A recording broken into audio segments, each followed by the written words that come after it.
So most of my life I was living in a trailer, and I seemed like I got a lot more people that like to push me around and stuff, and I didn't understand why. So, and they kind of helped me get better with my stuff because like they gave me a lot more rage than what a normal person would have, because I was always bullied and stuff in Shippensburg.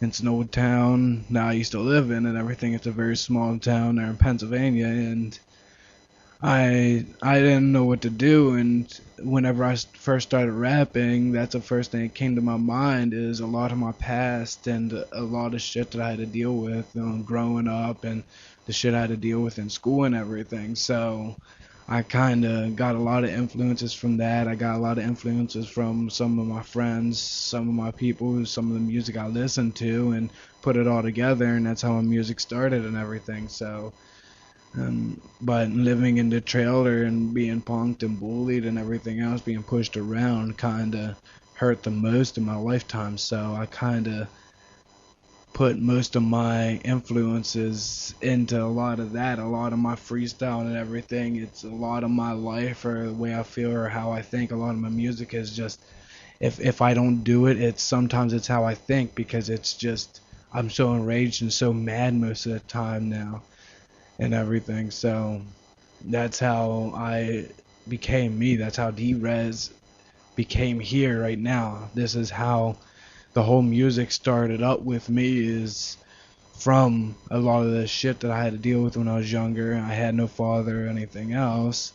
So this is me, and if you don't like me, if these people don't like me, if I wouldn't have fans, I would stop. But I got fans. If these people don't like me, if they want to hate, then they can hate. But I don't care anymore.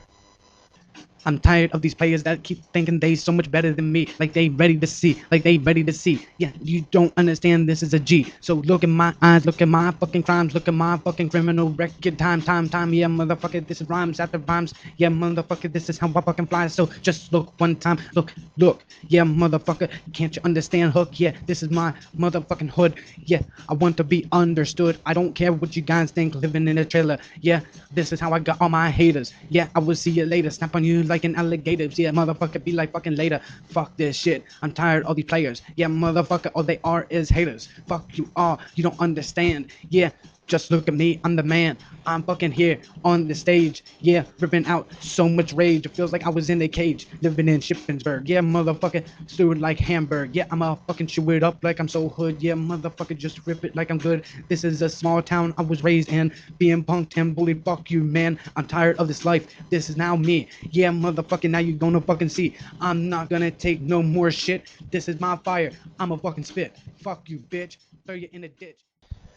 Yeah, like I understand what you're saying, but it's just it's part of life, I guess. I kind of dealt with a lot of shit when I was younger. My dad had paranoid schizophrenic and everything, and he left my life when I was real young.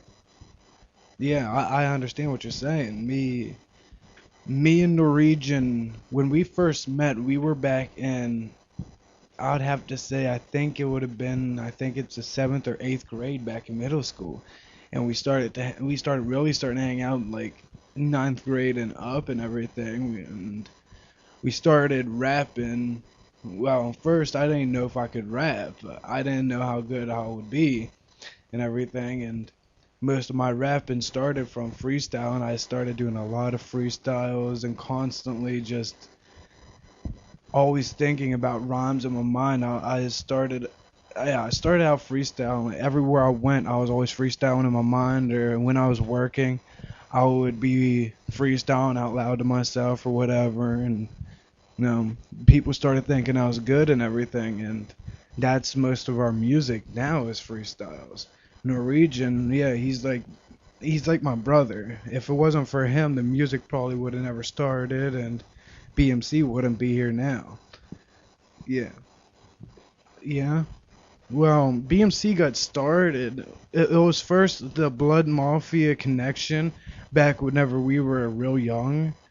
We were, that would have been back in like the seventh, no, probably the eighth grade. We called it that, but we didn't start rapping back then. We started rapping probably the last. 4 years, 5 years.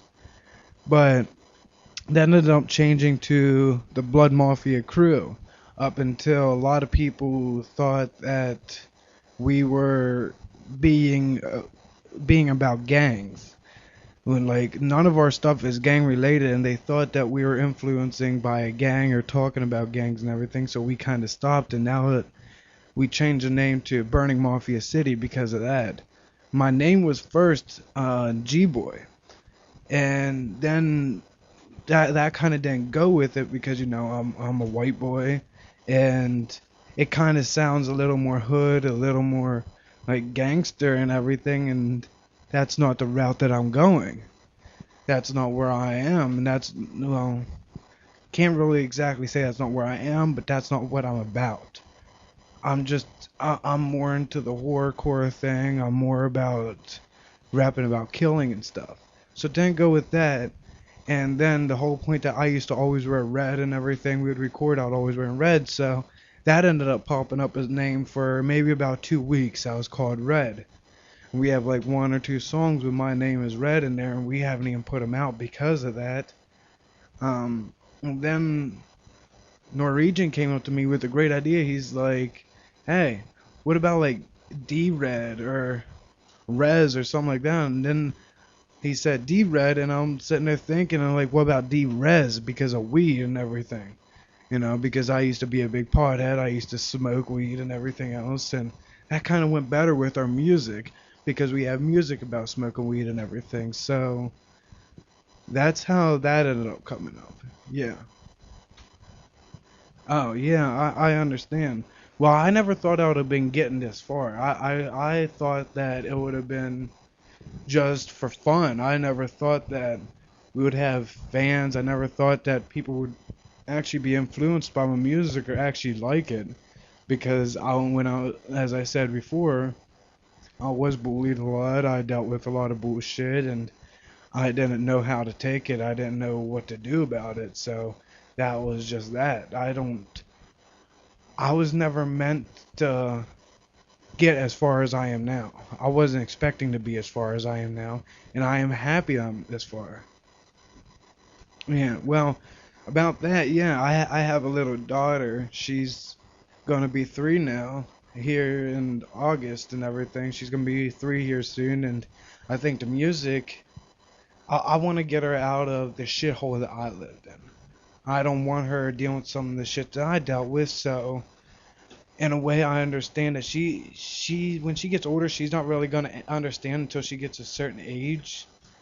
But um I dealt with a lot of bullshit with her mom, and we got in our fights and everything else, and yeah, she's her mom and that's how things go. But I'm trying to find a better life for her. And when I think about the music life, it's going to be like a fast lane. I don't know if she's going to like it when she gets older because I never been raised in that environment. I've never dealt with that kind of thing. I've never had money in my lifetime when I was younger. I never really had money. So I don't know how she's going to react with it. I don't want her to be acting like any of these other rich kids um and acting all big shit and everything else. I don't want none of that. But I want something better for her, and I believe the music may be able to reach out and help her or help me provide a good life for her because I want her to have the life I never had. And I believe that, you know, music may be a different way to do it, but it's a talent that I picked up, and I believe that, she's not gonna understand. Now I have a few songs about her mom, and I don't know how to explain that to her when she gets older. Like I don't hate her mom. I don't hate her mom. I really dislike her mom. Like it's never gonna work again. We're never gonna be together again. But I don't hate her. And some of the stuff I do say about her, I shouldn't say. It's just sometimes it's just how I feel. So whenever I feel that way, whenever I'm doing a song, most of my songs is freestyled, so I end up throwing her into it. And whenever she's thrown into it, it's usually not in a nice or pleasant way. But that's how our music is. I'm not coming out to trying to harm anyone or trying to offend anyone. It's just kind of, I'd have to say, part of my temper.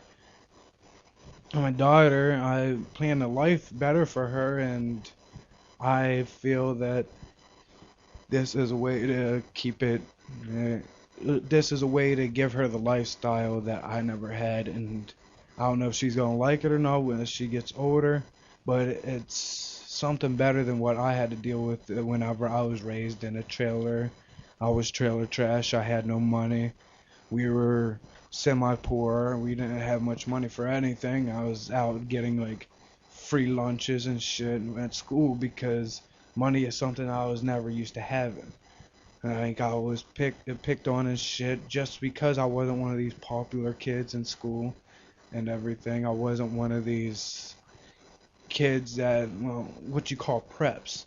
I didn't have the money for the stuff that they had or the clothes that they had, and I believe that they used that against me a lot just because I wasn't like them. So that gave them a trigger to be able to pick on me and stuff the way they did. Yeah. Yeah, I understand what you're saying.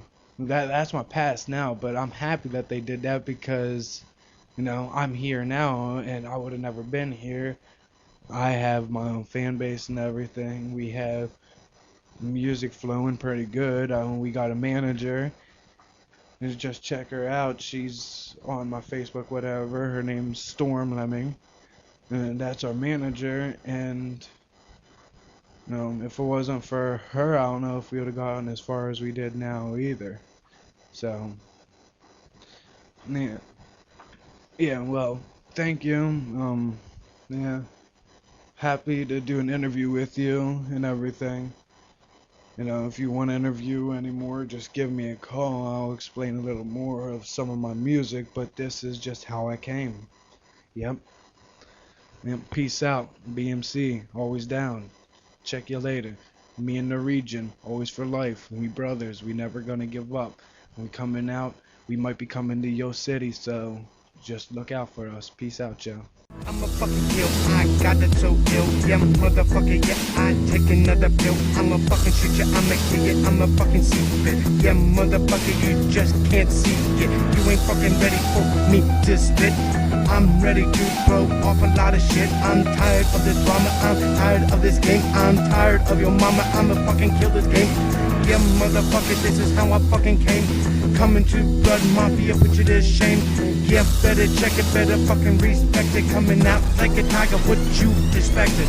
Here I come, better listen to me, son. Here I come, better